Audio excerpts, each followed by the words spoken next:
श्रीराम समर्थ. श्रोते हो, आपण ऐकत आहात श्री गोंदवलेकर महाराज यांचे प्रवचन. परमार्थात अभिमान आड येतो.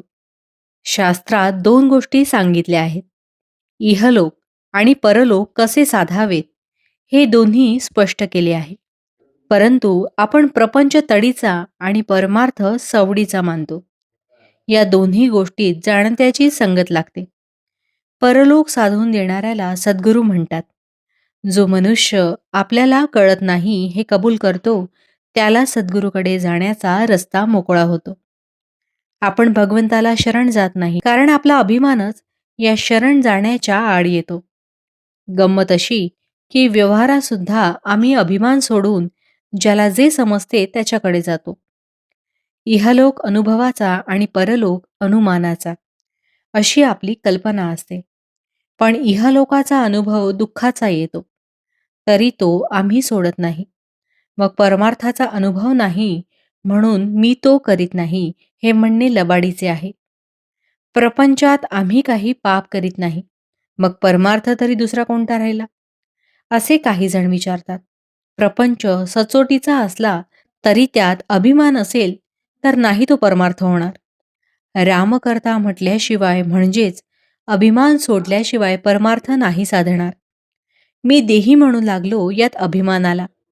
देह बुद्धीला कारण म्हणजे वासना. वासना हे सर्वांचे मूळ आहे. माझा जन्मच जर वासनेत आहे तर ती बाजूला काढल्यावर आम्ही जिवंत कसे राहू असे वाटते. जो या वासनेचा खून करतो तोच परमार्थाला लायक होतो. अंती जी मती ती जन्माला कारण होते. हे सगळे ज्ञानाचे बोलणे झाले. पण प्रचितीने हे सर्व जाणावे. बायकोपोरांचा त्रास होतो, मन एकाग्र होत नाही म्हणून बुवा झाला, मठ केला, लोक येऊ लागले, त्यांना जेवायला घालण्याकरिता भिक्षा आणू लागला. पण भगवंत सर्वांना खायला घालतो हे विसरला. छप्पर गळू लागले ते नीट करण्याचीच काळजी करू लागला. मग घरादारांनी काय केले असा बुवा होण्यापेक्षा प्रपंचातच राहिलेले काय वाईट. थोडक्यात म्हणजे परमार्थ समजून जो त्याचे आचरण करील त्याला तो लवकर साधेल. त्या माणसाला प्रपंच सोडून जायचे कारणच उरणार नाही. जगातले आपले समाधान अगर असमाधान ज्या वृत्तीने आपण जगाकडे पाहतो त्यावर अवलंबून आहे. परमार्थात महत्त्व बाहेरचे ऐश्वर्य किती आहे याला नसून वृत्ती स्थिर होण्याला आहे. आणि भगवंताचे सतत अनुसंधान हाच वृत्ती स्थिर होण्याचा एकमेव उपाय आहे. भावार्थ, परमार्थाला कोणतीही परिस्थिती चालते.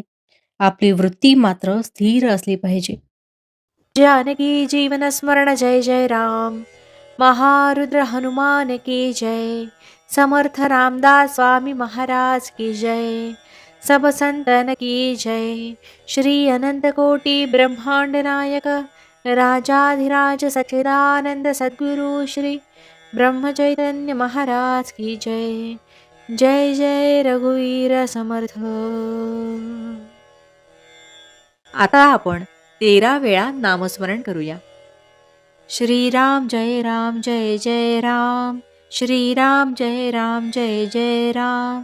श्रीराम जय राम जय जय राम. श्रीराम जय राम जय जय राम. श्रीराम जय राम जय जय राम. श्रीराम जय राम जय जय राम. श्रीराम जय राम जय जय राम.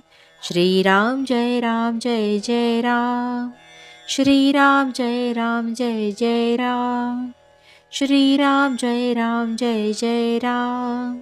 श्रीराम जय राम जय जय राम. श्रीराम जय राम जय जय राम. श्रीराम जय राम जय जय राम. जय श्रीराम.